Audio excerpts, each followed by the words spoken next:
Korangi stadium पे चुरंगी के पास जो कंपनी है वहाँ पर सारे लड़कों ने एहतजाज किया हुआ है तनख्वाह के बारे में। ये सब आपको नज़र आ रहे हैं, सारे एहतजाज किया हुआ है।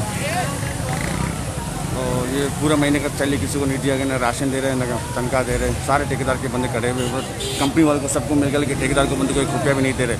बोले ऊपर से आर्डर नहीं है, सब गवर्नमेंट ने ऐलान किया सबको मिलेगा। तो ये सब क्यों हो रहा है? ये सब लोग कुछ करो इनके लिए। दोनों रोड बंद किया हुआ कंपनी चल रहे थे, ये इंटरनेशनल कंपनी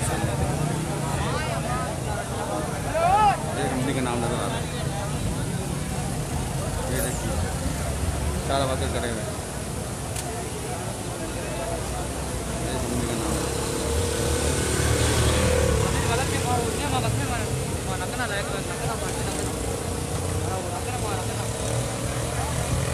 क्या तो उरे से भैया अवर क्या मावर नकना मन इंदा मावे देख रहे सब ये एहतजाज किया हुआ दोनों रोड बंद करके। ये इनके जो पूरे महीने का लॉकडाउन का सैलरी था ना, इनको नहीं दे रहे हैं, वो नहीं मिल रहे। जितने कंपनी मुलाजिम थे सबको मिल गए, कि ठेकेदार वालों को नहीं मिल रहा। क्या ठेकेदार वाले इंसान नहीं किया?